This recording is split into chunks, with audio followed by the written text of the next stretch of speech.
In our office, unfortunately, I'm subjected to ridicule for a number of things, but foremost amongst them from Lachlan Forsyth anyway is the fact I haven't read or watched or got onto Game of Thrones. If you also haven't yet come to appreciate the gory glories of this fantasy epic, well, my colleagues, including Aziz in the corner on Auto Cue, all tell me that we are all missing out on something magnificent.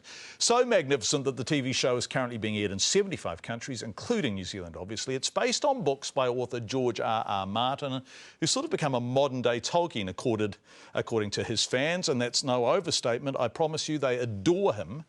We seconded the one and only David Farrier to tell us the story of Game of Thrones, the author behind it, who's been visiting New Zealand, and the very passionate fans behind him. Babies, old ladies, and a man eating a carrot. This is a line for a book signing. I'm standing here for my daughter and my grandson. I'm assuming mother and son here? Yep. And daughter. And daughter. And you're all into this series? Yes. Definitely. Who is into it the most? You are? Why do you say that? Because I've been reading almost exclusively fantasy novels since I was like 10. Tell me about this. This is a plaque that I use to mount my replica Longclaw sword at home. It's the sword of Jon Snow. Your wife lets you pop that up on the wall? We were already married when the discussion around the sword came up.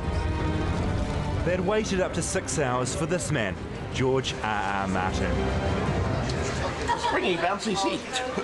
Take off, George. Take off. I'm eager to start here. Hello, how are you today? Staff here tell me this line is double what Richie McCaw got when he had his book signing.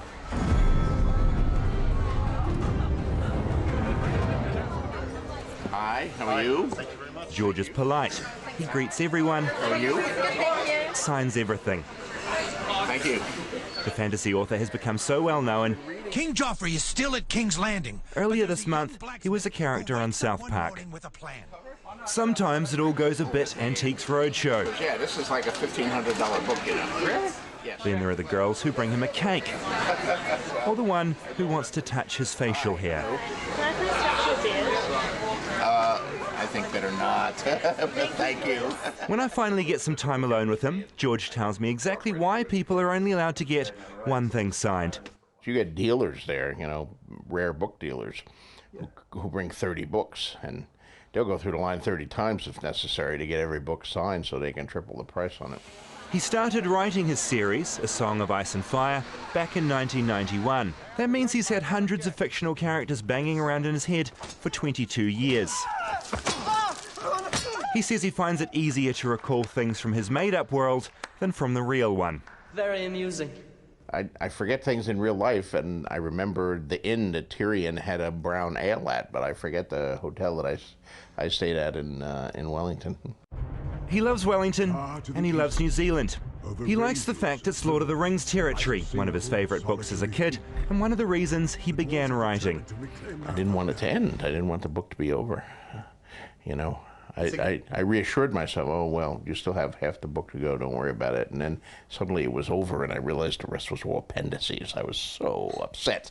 Oh, what's all this stuff? What? There's no more story? Oh. But that's how people are going to feel about your books. Well, that may be the case. We'll see. I have to write them first. I don't want to count those chickens until they hatch here. His fans are keeping their fingers crossed. They're worried he might die before he finishes the series, which is sort of ironic as he's notorious for killing off his characters willy-nilly. And despite them being fantasy books, he keeps those characters dead. Death is not a good thing to go through. When you come back from death, you're usually not an improved version there. That's where I disagree with Tolkien and say if I'd been writing Lord of the Rings, Gandalf would have stayed dead.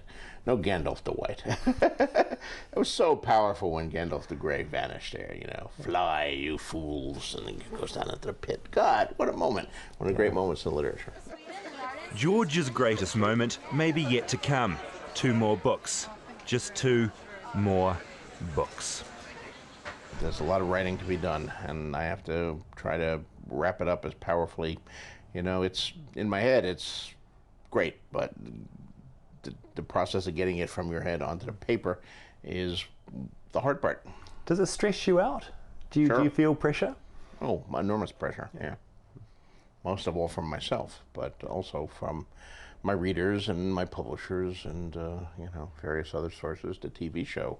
The existence of the TV show has added a whole new level of pressure because the TV show is a big hit and is going great and is catching up to me. And when they began, I was way, way ahead, and now I'm not so far ahead. I'm still ahead, but not so far as I was ahead, so I gotta write faster. He was writing fast today, but just his name, hundreds of times. It was very sweet of the girl who brought it in to bake the cake. How did it go? It was fantastic, absolutely fantastic. George recognised that this was a sword mount. He asked me which sword it was from, had a wee chat about it. Really nice guy. This one-hour book signing was George's only public appearance in New Zealand, and this was his one interview. The rest of his time in New Zealand, well, he told me it would be spent in a spa pool near Rotorua, reading other people's books.